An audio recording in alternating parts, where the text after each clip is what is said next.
하나님 말씀 사도행전 7장입니다.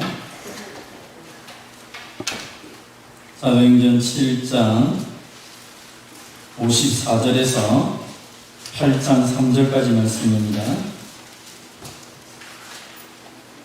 신약성경 198면 사도행전 7장 54절에서 8장 3절까지 말씀 한 절씩 또 마지막 절은 같이 공부하겠습니다.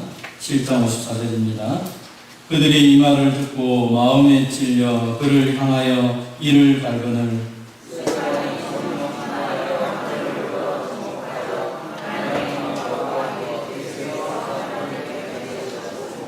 가라되 보라 하늘이 열리고 인자가 하나님 우편에 서신 것을 보노라 한데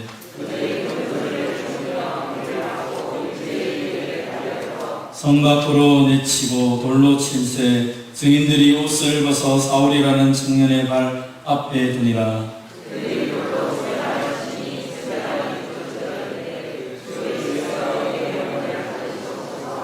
무릎을 꿇고 크게 불러 이르되 주여 이 죄를 그들에게 돌리지 마옵소서 이 말을 하고 자니라.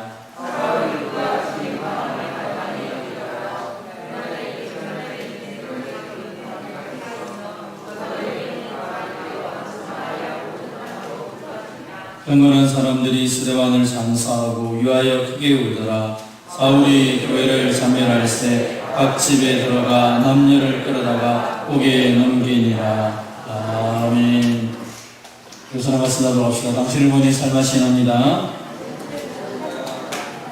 오늘 본문의 말씀을 가지고 순교라는 제목으로 함께 은혜를 받고자 합니다. 한번 따라합시다. 순교.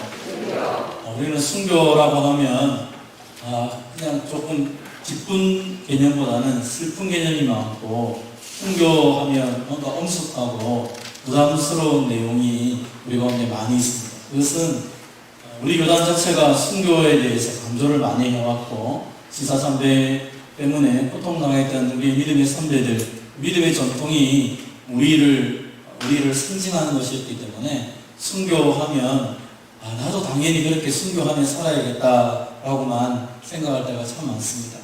실제로 예수님의 제자들, 또 예수를 믿는 많은 분들은 대부분 순교를 한 경우가 참 많죠. 특별히 예수님의 12제자들 가운데 그 12제자들은 여러 가지 형태를 가지고 그 복음을 전하다가 마지막 생애를 마감할 때가 많았습니다.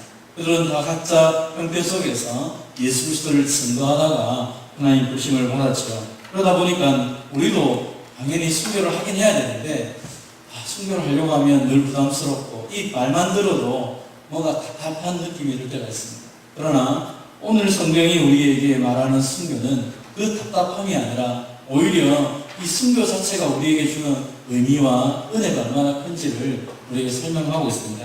신약 성경에서 제일 먼저 순교한 사람은 이 12명의 제자들이 아닙니다.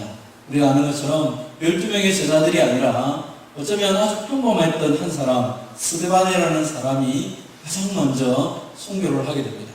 하나님께서 왜 이 스데반을 순교의 제물로 받으셨고 이 스데반을 통하여서 도대체 어떤 역사를 하였는지 우리가 살펴보고자 합니다. 우리가 지난주 살펴본 것처럼 많은 사람들이 이 스데반을 이렇게 고소하였습니다. 사람들이 매수하고 거짓 증인들이 모세와 하나님을 모독하고 이 성전을 향하여서 잘못 말했기 때문에 이 스데반을 고소하였습니다. 고소를 당했던 스데반은 이제 사내들인 공회 앞에 앉아있고 사내들인 공회가 그를 향하여서 묻습니다. 네가 정말로 이런 죄를 지었느냐? 대제사장의 그 말 앞에 오히려 이 스데반은 당당하게 이야기하고 있죠. 그 사람들 앞에 그 사람들이 스데반을 주목하여 보니 천사의 얼굴과 같았다라고 설명을 합니다. 원수들의 눈에도, 아니 고소한 자들의 눈에도 이 스데반의 얼굴이 천사의 얼굴과 같았습니다. 그리고 스데반은 자신에게 주어진 시간을 통하여서 내가 잘못한 게 없습니다 라고 변호한 것이 아니라 오히려 그는 구약 성경을 통틀어서 하나님께서 어떻게 우리 가운데 우리를 사랑하셨고 우리에게 은혜를 주셨고 그리고 그 결과로 예수님이 오셨는데 문제는 우리의 조상들이 그 하나님의 은혜를 받음에도 불구하고 불순종하였던 것처럼 지금 너희들도 하나님께 불순종하였다라고 설교를 하고 있는 것입니다. 자신의 일을 변화할 수 있는 그 순간에 자신을 변화한 것이 아니라 성경을 통하여서 오히려 예수님을 증거하고 있는 것이 스데반의 변증의 모습입니다. 지금까지 우리가 살펴보면 이 사도행전에서는 2장, 4장, 7장에 여러 가지 이 설교와 변증이 나타납니다. 그 형태는 다 비슷비슷합니다. 그런데 오늘 본문에 보면 대부분의 경우는 사건을 먼저 설명하고 그 다음에 그 사건에 대해서 왜 이 사건이 일어났는지 예수님의 십자가와 그 부활에 대한 것을 증거하고 나서 너희가 이 예수를 믿어야 된다라고 말을 했을 때 사람들이 예수님을 다 믿게 됩니다. 그래서 오늘 스데반이 했던 이 설교, 변증에 있어서는 사건을 성경을 통하여서 쭉 설명하고 바로 예수님이 죽으셨고 부활하셨다는 것을 이야기하는 순간에 회개를 촉구하기 이전에 어떤 변화가 일어납니다. 무슨 변화가 일어납니까? 그것은 이 스데반의 이야기를 듣던 사람들의 마음이 찔려서 그들이 이를 갈고 분노하는 모습들이 일어납니다. 스데반은 그 자신을 향하여 분노하는 사람들을 바라보지 않고 오히려 이야기합니다. 오늘 이 시간에 하늘이 열려있고 인자가 하나님 편에 섰다라고 그렇게 얘기합니다. 설교를 통하여 말씀을 통하여서 마음이 찔려서 고통하는 사람들 그리고 그 말씀을 전하는 가운데 속에서 스데반은 하나님의 놀라운 은혜들을 바라보고 있다는 것입니다. 일반적으로 말씀이 찔렸다라는 것은 저 설교가 나한테 주는 말씀이다라는 의미라는 것입니다. 그러면 저 설교가 나에게 주는 말씀이다라고 깨닫게 되면 두 가지 반응이 나타나죠. 사도행전 2장에 나타났던 것처럼 그 말씀이 나의 죄를 들추어내었다면 형제들아 우리가 어찌할꼬 하면서 회개하는 사람이 반드시 나타납니다. 오늘 우리가 말씀을 듣다가 저 말씀이 나에게 주신 말씀이다 꼭 나의 죄를 들추어내었다면 회개하는 것이 정상일 것입니다. 그런데 오늘 본문에서 이 사람들은 저 말이 나에게 하는 말이다 라는 것을 깨닫게 됩니다. 마치 이스라엘 조상들이 하나님이 주신 말씀, 선자들 보내주시고 하나님께서 의인을 보내주어도 거절하고 배반했던 것이 바로 우리라는 사실을 깨닫게 됩니다. 그러면 이 사도행전 2장에 나타나는 것처럼 회개를 해야 되는데 그들이 회개하지 아니하고 오히려 그들은 큰 소리를 지르고 귀를 막고 그리고 달려들어서 돌을 던져 스데반을 죽이고자 하고 있는 것입니다. 이 스데반은 오늘 자신을 고소했던 사람들, 이 사내들인 공회에 있었던 그 많은 무리들이 던져진 돌에 맞아서 죽게 됩니다. 그 죽는 순간에 우리가 아는 것처럼 그는 하나님 앞에 두 가지의 기도를 드리고 있습니다. 오늘 이 본문을 통해서 우리는 과연 도대체 하나님이 이 본문을 통해서 우리에게 말씀하시고자 하시는 것이 무엇인지를 좀 깨닫고 또 우리의 삶 속에서 정말 우리가 순교자의 구애라고 말한다면 어떤 삶을 살아야 될지를 함께 나눠보자 합니다. 한번 따라합시다. 순교는 내 자신을 증명하는 것이 아니라 주님의 증인이 되는 것입니다. 지금까지 우리가 살펴본 것처럼 이 스데반은 사람들의 거짓된 고소를 통하여서 재판장이 있었지만 자신의 의로움이나 변명을 하지 않고 말씀을 따라서 예수님을 증거했습니다. 이유가 뭡니까? 우리는 억울한 일을 당하면 내 말하기가 바쁩니다. 내가 사실 그게 아니라 내가 이런 형편이 있었고 사람들이 나를 오해했고 그래서 나는 죄가 없고 나는 괜찮은 사람입니다. 이 이야기를 다른 사람에게 말하기가 바쁘게 살아갑니다. 그래서 조금도 누군가에게 나쁜 소리 듣는 것을 우리는 원하지 않는 것입니다. 심지어 내가 잘못한 것이 하나도 없는데 예수님 믿는 것 때문에 재판장에 섰다면 당연히 우리는 나는 잘못한 게 없다라고 강하게 이야기를 해야 되겠죠. 근데 스데반은 지금 그 이야기를 하고 있는 것이 아니라 이 자리에 있는 이 사람들을 향하여서 자신을 향하여 고소하는 사람, 심지어 예수님을 향하여 반대하는 이 사람들 앞에 예수님을 전하고 있습니다. 왜냐하면 자신은 예수님의 증거로 부름받았기 때문입니다. 어떻게 합니까? 우리가 지난번에 살펴본 것처럼 그 원수들 앞에서도 스데반이 성령이 충만하여서 천사의 얼굴을 가진 사람으로 서 있을 수 있었던 가장 큰 이유는 무엇입니까? 이것은 그의 마음 안에 하나님의 말씀이 가득 찼기 때문이라고 말씀드렸죠. 어떻게 말씀이 가득 찼습니까? 초대교회는 날마다 성전에 모여서 말씀을 배웠습니다. 매일매일 말씀을 배우고 매일매일 그 말씀을 실천하기 위해서 교제하고 기도하고 떡을 떼며 함께 이 일들을 해나가기 때문에 말씀이 이론적으로 내 마음속에 있는 것이 아니라 그 말씀 자체가 내 마음속에 가득 충만하게 되었다는 것이죠. 말씀을 자꾸 듣고 생각하고 묵상할 때 그 말씀이 우리에게 믿음을 주는 것입니다. 어떤 사람이 종종 질문할 때가 있죠. 어떻게 믿음이 성장할 수 있습니까? 믿음이 성장하는 방법은 다른 게 아닙니다. 말씀을 듣는 것입니다. 하나님의 말씀을 묵상하는 것입니다. 우리가 이 자리에 온 것도 마찬가지 아닙니까? 많은 여러 가지 오지 못할 이유가 있음에도 불구하고 이 자리에 있는 이유 중에 하나는 하나님의 말씀을 듣고 그 말씀을 통하여서 하나님을 알아가고 그 하나님을 경험하고 동행하며 살아가기를 원하는 것입니다. 말씀이 들려지고 말씀이 내 안에 머물러 있을 때 우리의 인생이 하나님 원하시는 삶으로 살아갈 수 있는 것입니다.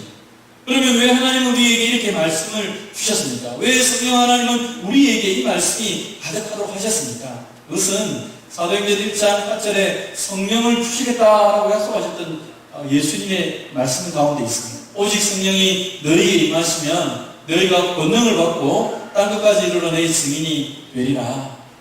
주님은 우리를 하나님의 증인으로, 예수님의 증인으로 삼기 위해서 성령님을 주시고 권능을 주셨습니다. 그래서 오늘 우리가 주의 말씀에 순종하고 믿음으로 기도하며 나갈 때 우리가 생각하는 일이 아니라 하나님이 우리 가운데 역사하는 것을 보게 될 것입니다. 사랑하는 성도 여러분, 오늘 우리 가운데 역사하시는 하나님, 우리 가운데 우리의 기도를 들으시고 응답하시는 그 하나님을 우리는 다 경험하며 살아갑니다. 그래서 사람들한테 말할 수 있는 것입니다. 하나님이 살아계시고 예수님이 살아계시고 지금도 우리 가운데 역사한다. 어떻게 알 수 있습니까? 내 기도 가운데 우리 가운데 역사하시는 그 하나님을 우리가 눈으로 보고 경험하기 때문에 우리가 주님의 증인으로 살아갈 수 있는 것입니다. 오늘 저와 여러분이 우리 가운데 계신 예수님, 우리의 기도를 들으시고 역사하시는 하나님을 마음껏 자랑하며 나타내는 저와 여러분이 되시기를 바랍니다. 우리는 주님의 증인으로 이 자리에 있다는 것이죠. 여러분, 그런데 서두에 얘기한 것처럼 순교라는 단어를 조금 더 우리가 사전적으로 찾아보면 이렇게 나와 있습니다. 순교라는 것은 어느 종교에서 자신이 믿는 신앙을 지키기 위해서 죽음을 선택하는 것, 이것이 바로 순교다라고 위키백과 사전에 설명을 합니다.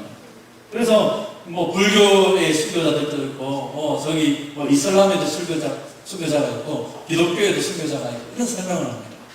그런데 우리가 말하는 순교는 자신이 믿는 신앙을 지키기 위해서 죽음을 선택하는 거기에 머물러 있는 것이 아니라는 것입니다.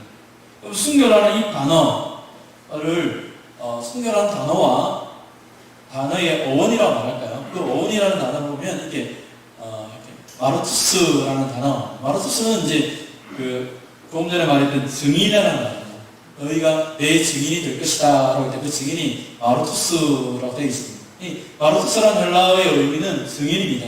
이 증인인데 이 증인이라는 단어가 똑같이 사도행전 22장에서도 어떻게 쓰여지지 않냐면 순교자라는 개념으로 쓰여집니다. 그래서 마르투스, 순교자라는 증인이라는 의미는 순교자라는 것과 연결되어 있습니다.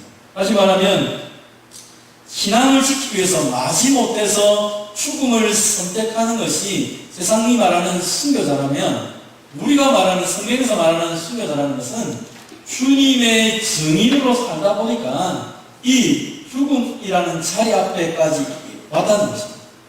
그래서 내가 주님의 증인으로 이 자리에 있기 때문에 내가 믿는 예수님, 내가 경험한 예수님을 말하고 선택하며 살아가기 때문에 기쁘다는 것이죠. 다시 말하면 죽음을 마지못해서 선택한 것이 아니라 죽음 이후에 계신 주님, 죽음 너머에 계시는 살아계신 부활하신 주님을 내가 날마다 경험했기 때문에 오늘 이 죽음의 자리를 두려워하지 않고 그 죽음 너머에 계신 주님을 바라보면서 이 길을 걸어갈 수 있는 그것이 바로 순교라고 말할 수 있습니다.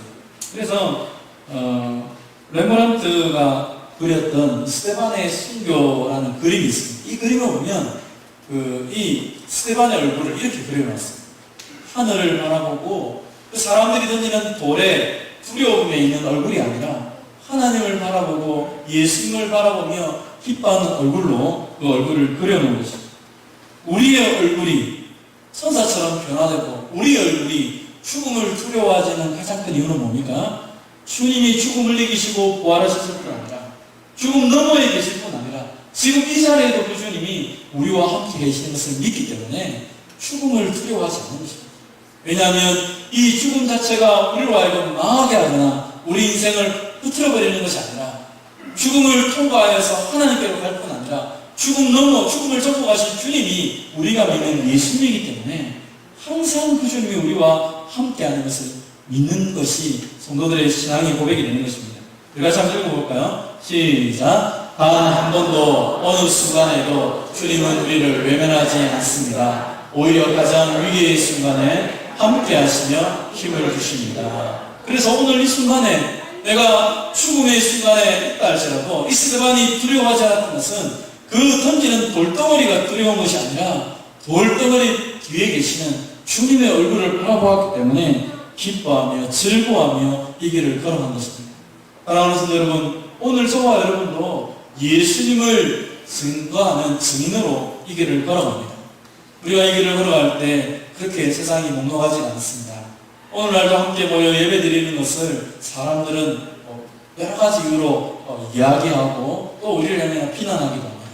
예수님을 믿고 살아간다는 것이 이 시대에 좀 이상하게 독불장군처럼 이 시대의 사람들 눈에는 이상한 집단으로 보여지고 있습니다. 그럼에도 불구하고 우리가 주님을 포기하지 못하고 예배를 포기하지 못한 이유는 우리를 사랑하시는 주님이 지금도 우리와 함께 계신 것이 분명하고 그 어떤 위기, 그 어떤 죽음보다도 주님이 살아계시고 우리와 함께 하시는 것이 분명하기 때문에 우리가 부인할 수 없는 것입니다. 오늘도 우리와 함께 계시는 그 주님, 우리에게 능력을 주시는 그 주님을 바라보고 힘있게 살아가는 저와 여러분이 되시기를 바랍니다. 우리에게는 히브리서 12장에 말하는 것처럼 우리에게는 믿음을 지켰던 수많은 증인들이 있습니다. 얼마나 많은 사람들이 믿음을 지키며 살아왔던지 역사를 통하여서 우리는 알고 있습니다. 이 대한민국만 해도 예수 그리스도가 살아계심을 증언하기 위해서 자신의 목숨을 내어버리고 더 주님을 의지하며 살았던 사람들이 얼마나 많은지 모릅니다. 그래서 구름같이 둘러싼 허다한 증인들이 있습니다. 우리로 하여금 말합니다. 이미 우리는 이 죽음을 통과하여서 저 영원한 천국에 있다. 너희도 얽매이기 쉬운 죄와 무겁게 하는 그 모든 것들을 내어버리고 그리고 지금 달려가는 이 길을 인내함으로 힘있게 달려가라. 그리고 너희의 눈은 믿음의 시작이요 믿음의 끝이신 예수님을 바라보면서 이 길을 당당히 걸어가라 라고 우리에게 격려하는 것입니다. 힘들고 어려울 때 우리에게 믿음을 주시고 우리를 인도하시고 저 영원한 천국까지 인도하신 그 예수님을 끝까지 바라보는 저와 여러분 되시기를 주님의 이름으로 축원드립니다. 따라합시다. 순교는 내 믿음과 열심이 아닌 주님의 사랑을 나타내는 것입니다. 지금 주님이 보인다, 예수님이 있다 하고 인자가 하나님 우편에 서 있는 것을 본다 라고 말했을 때 이 사람들은 마음에 찔렸을 뿐 아니라 이를 갈고 이 스데반을 향하여 돌을 들어서 그를 내치고 있다는 것입니다. 오늘 성경을 보면 스데반은 돌에 맞고 있습니다. 그리고 돌에 맞으면서 그는 하나님 앞에 기도를 하고 있는 것입니다. 본문을 좀 더 깊이 가만히 읽어보면 이렇게 됩니다. 오늘 본문에 보면 이 스데반을 향하여 돌을 던지는데 스데반이 두 가지 기도를 합니다.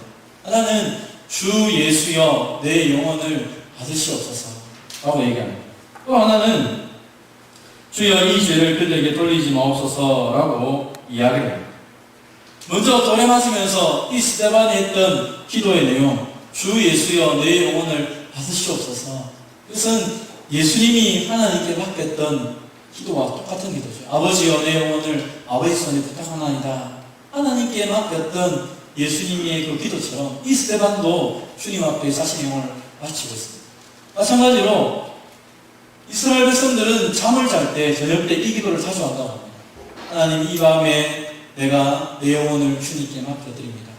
내일 아침 혹시 깨어나지 못한다 할지라도 내 눈이 띄어지는 순간 만약 이 땅에서 깨어나지 않는다면 내 눈을 띄었을 때 주님의 얼굴을 보기로 합니다. 그것이 이 기도의 내용인 것입니다. 그래서 두 가지의 개념이 되는 거죠. 하나는 하나님 이 순간에 내가 죽는다면 내 영혼을 하나님이 책임져 주십시오. 꼭 죽지 않는다 할지라도 내가 이 시간에 하나님을 의지하며 살아갑니다. 지금까지 하나님을 의지하며 살아왔던 것처럼 이 순간에도 내가 주님을 의지합니다. 그것이 하나님께 자신의 영혼을 맡기는 기도의 내용인 것입니다. 두 번째로 그때 스데반의 기도는 무엇이었습니까? 주여 이 죄를 그들에게 돌리지 마옵소서. 자신을 향하여 돌을 던지는 그 사람들을 향하여서 스데반이 기도합니다. 이 기도는 예수님이 하였던 기도와 약간 비슷합니다. 예수님이 하였던 기도는 이런 기도입니다. 십자가에서 자신을 향하여 비난하는 그 사람들을 향하여서 아버지여 저들을 상하여 주옵소서. 자기가 하는 것을 알지 못합니다. 예수님을 십자가에 못 박으면서 예수님을 조롱하였던 그 사람들의 죄를 용서해달라고 예수님이 하나님께 기도합니다. 그것은 예수님 자체가 죄를 사해 줄 수 있는 능력 있는 분이기도 하고, 예수님이 그렇게 말할 때 하나님은 예수님의 기도를 반드시 들어주시기 때문에 그런 기도를 하는 것입니다. 그런데 스데반의 입장은 조금 다릅니다. 스데반은 이렇게 얘기한 것입니다. 이 죄를 그들에게 돌리지 마십시오. 그러면 그들에게 안 돌리면 이 죄는 누가 받는 것입니까? 자신을 향하여 돌을 던지고 예수 그리스도의 증인인 자신을 향하여 돌을 던지며 예수님을 반대했던 그 죄에 대해서 돌을 던지는 사람에게 죄가 가지 않는다면 그 죄는 누가 담당하겠다는 말입니다. 스데반의 기도는 돌을 던지는 저 사람들의 죄를 내가 담당할 수 있도록 도와주십시오. 내가 담당하게 도와주십시오. 그리고 나는 죄를 사할 수 있는 권한이 없기 때문에 주님께 간절히 부탁하는 것입니다. 주님, 저 사람들의 죄를 저들에게 돌리지 마시고 오히려 나에게 돌려주시고 하나님 불쌍하게 해달라고 간절히 기도하는 것입니다. 그래서 이 기도는 우리가 생각하는 만큼 쉬운 기도가 아닌 것입니다. 원수를 향하여서 저 원수의 죄를 나에게 돌려주십시오. 내가 책임지겠습니다. 저 사람이 돌을 드는 것 자체가 나의 실수도 있습니다. 나에게 긍휼을 베풀어 주시고 저 사람의 모든 죄를 나에게 던져주셔서 내가 벌받게 해주십시오. 이런 기도가 되는 것입니다. 그럼 돌을 던지는 그 사람들의 정말로 그 사람들을 사랑하지 않는다면 그 사람의 죄를 나에게 돌려달라고 기도하는 것은 불가능한 것입니다. 오늘 본문은 처음부터 스데반이 기도하고 있는 것이 아닙니다. 돌을 들고 귀를 막고 성 밖으로 내어 던지고 돌을 던졌을 때 돌을 막고 있으면서 스데반이 정신을 차려서 하나님 앞에 드렸던 기도가 이 기도입니다. 그래서 스데반의 육신은 피투성일 것입니다. 계속 돌을 막고 있습니다. 아마 그는 이 기도를 하면서도 돌을 막고 있을 것입니다. 그런데 그는 기도 없이는 자신의 인생의 마지막을 보낼 수 없었기 때문에 계속 기도했다는 것입니다. 하나님, 내가 마지막 순간을 돌에 맞아서 아야 하다가 죽지 말게 하시고 돌에 맞으면서도 주님의 사랑을 보여주는 사람이 되려고 합니다. 그래서 그들을 위해 기도하고 자신의 생명을 위해서 주님 손에 맡기는 기도를 하고 있는 것입니다. 사랑하는 성도 여러분, 여러분은 여러분의 삶을 통하여서 무엇을 나누고 싶습니까? 무엇을 보여주고 싶습니까? 오늘 보면 우리의 인생의 마지막 순간에 우리가 진짜 보여줘야 될 우리의 삶의 모습이 무엇인지를 가르쳐주는 것입니다. 우리는 마지막 순간이나 우리의 삶의 흔적을 사람들에게 보여줄 수 있습니다. 저 사람, 저 집사님, 저 장로님, 저 권사님 생각하면 이거밖에 생각 안 나.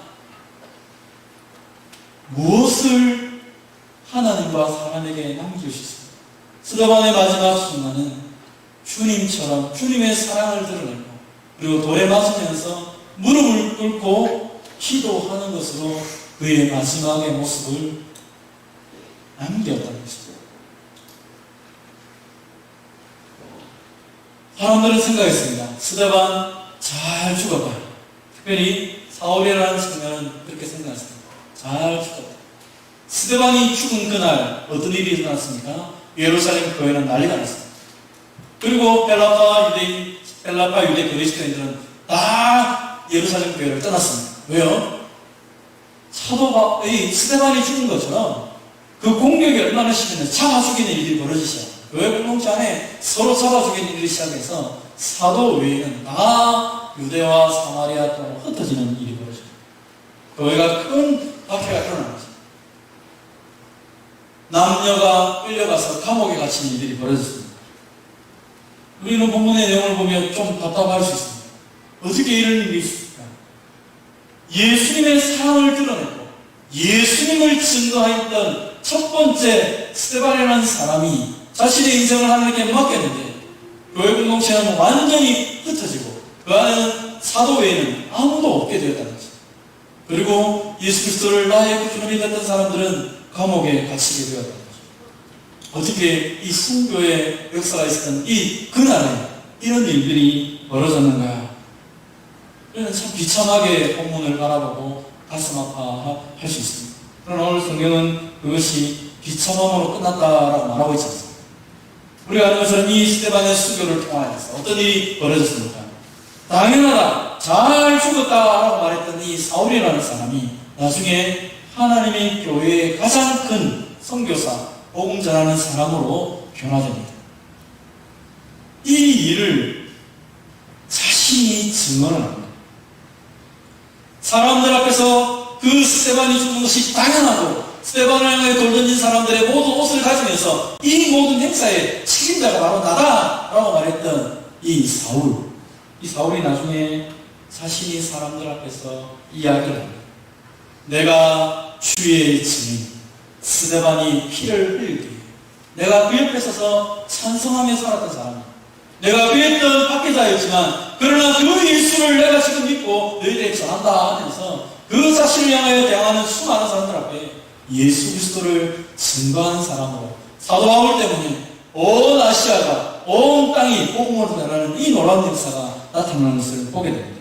사랑하는 성도 여러분, 눈에 보일 때는 사람이 죽고 교회가 흩어지고 박해가 있고 감옥에 갇히는 일이 벌어진 것처럼 보입니다.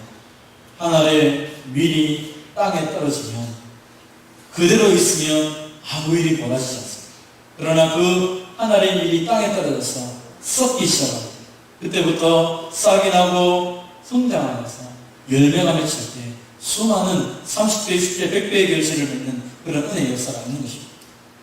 주님을 증언하는 자리에, 주님의 사랑을 나타내는 자리에 저와 여러분이 있다면 이 일로 인하여서 하나님이 말씀하신 은혜의 역사가 계속 이어지게 되겠습니다.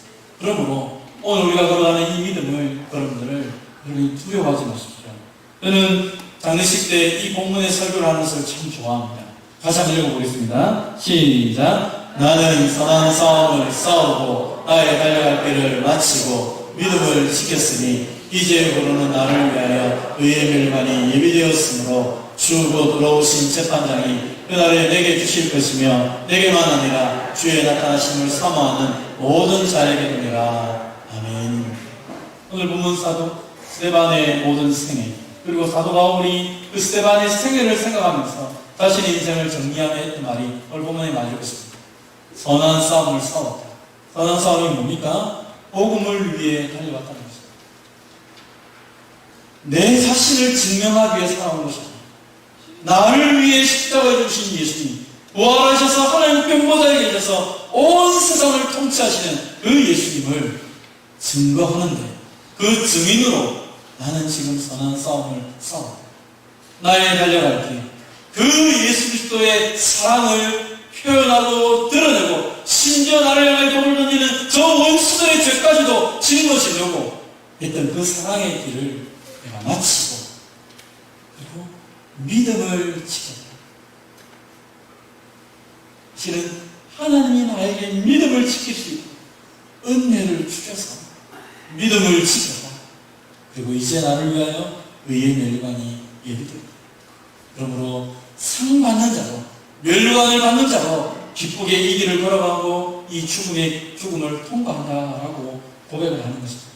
이 고백이 저와 여러분의 고백이 되어야 됩니다. 이것이 우리의 마지막 유언이 되었으면 좋겠습니다. 나는 선한 싸움을 싸웠다. 나는 달려갈 길을 가졌다. 그리고 믿음을 지켰다. 이것이 정말 하나님 앞에 순교의 길을 걸어가는 자의 삶의 고백이고 또 순교자의 삶을 살아가는 저와 여러분의 고백이 되어야 될 것입니다. 오늘도 주어진 이 모든 길들을 우리의 눈이 열려서 부활하신 주님 하나님 우편 보좌에서 온 세상을 다스리는 그 주님을 바라보면서 내가 아니라 주님을 증거하고 내 의가 아니라 주님의 사랑을 나타내며 살아가는 저와 여러분 되시기를 주님의 이름으로 축원드립니다.